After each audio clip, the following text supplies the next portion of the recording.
Assalamualaikum warahmatullahi wabarakatuh.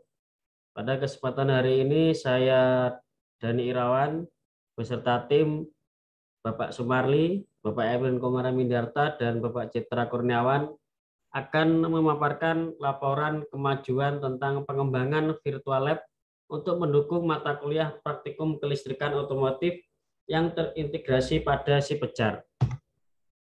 Baik.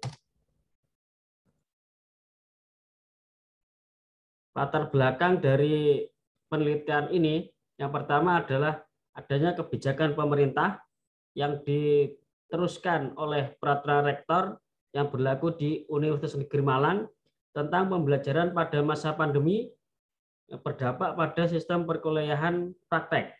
Ya.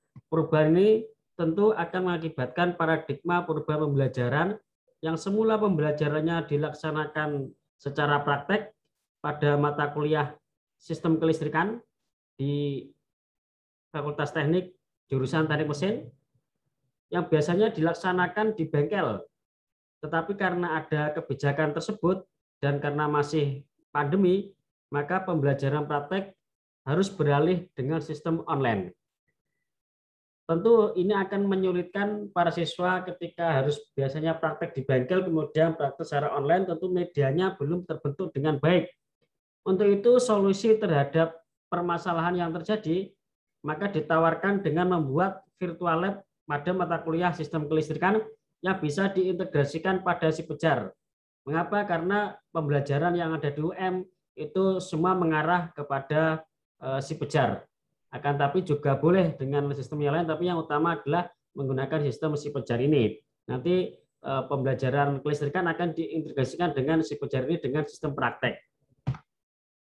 Oleh karena itu, tujuan utama dari penelitian Inobel yang dikembangkan, yang pertama adalah menghasilkan media pembelajaran berbasis virtual lab pada mata kuliah kelistrikan otomotif pada Prodi 1 PTO, dan yang kedua adalah mengimplementasikan media pembelajaran kelistrikan berbasis virtual lab pada Prodi S1 PTO.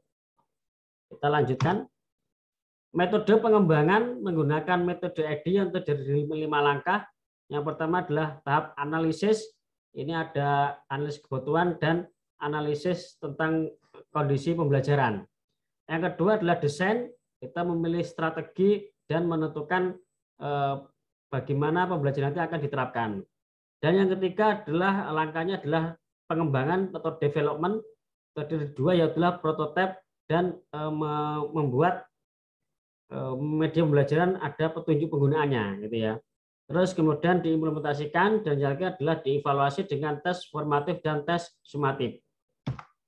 Oke, ini adalah hasil dari pengembangan media. Jadi ada software dari Liveware, tapi ini kita bisa kembangkan dengan filenya berupa ekstensinya .lvv, ya. Ini sudah dikembangkan terdiri dari 5 folder. Jadi satu file dari 5 folder ini yang harus diinstal pada komputer atau perangkat lunak, ya. Terus ini adalah hasil pengembangannya. Jadi jika ini diklik atau dibuka itu, maka seperti ini bentuknya, terdiri dari header, ya. Jadi header atau petunjuk penggunaan dari header ini. Terus kemudian ada keterangan Liveware itu seperti apa. Itu ada petunjuk. Jadi kalau kita ingin memulai pembelajaran, maka tinggal klik start yang ada di sini. Oke, jika start ini diklik, maka akan muncul tampilan materi yang ada, yang telah dikembangkan itu, ya. Ada pendahuluan, memasang sistem kelistrikan, menguji sistem kelistrikan, dan memperbaiki sistem kelistrikan. Ada 4 kompetensi yang dikembangkan di media pembelajaran ini. Kemudian ini adalah jika materi itu diklik, maka akan menghasilkan 3 tampilan seperti ini. Yang pertama adalah berupa tampilan dari rangkaian kelistrikan, terdiri dari listrik dan rangkaian kelistrikannya.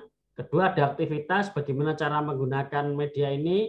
Dan yang ketiga adalah ini keterangan dari rangkaian kelistrikan dan kode simbol yang diberikan pada rangkaian yang dikembangkan. Oke. Terus kemudian dilakukan hasil validasi ahli materi. 86,30% itu sepakat media yang dikembangkan itu baik, ya. Tapi ada rekomendasi, yaitu adalah valid dan dapat digunakan dengan revisi kecil. Kemudian uji ahli media pembelajaran itu juga sepakat terhadap media kembangkan itu juga cukup baik dengan rekomendasi akhir kategori revisi kecil. Kemudian hasil dari dosen mata kuliah, jadi menurut dosen mata kuliah ya media kembangkan ini sepakat terhadap media pembelajaran yang dikembangkan dengan memberikan rekomendasi revisi kecil sesuai dengan saran dan memperoleh skor 89,5%. Oke, kesimpulannya adalah hasil dari media yang dikembangkan itu adalah layak, namun perlu diberikan revisi pada beberapa bagian agar diperoleh kesesuaian dan kemenarikan yang lebih baik. Berikutnya, harapannya adalah produk ini setelah direvisi bisa segera untuk dilakukan uji coba kelompok kecil untuk mengetahui kebermanfaatan dan sekaligus menjawab pertanyaan penelitian nomor 2, yaitu bagaimana cara mengimplementasikan produk yang telah dibuat sehingga memberi fasilitas pada mahasiswa untuk memperoleh alternatif praktikum virtual lab selain media yang selama ini mereka pelajari. Mungkin itu saja. Kurang lebihnya mohon maaf. Assalamualaikum warahmatullahi wabarakatuh.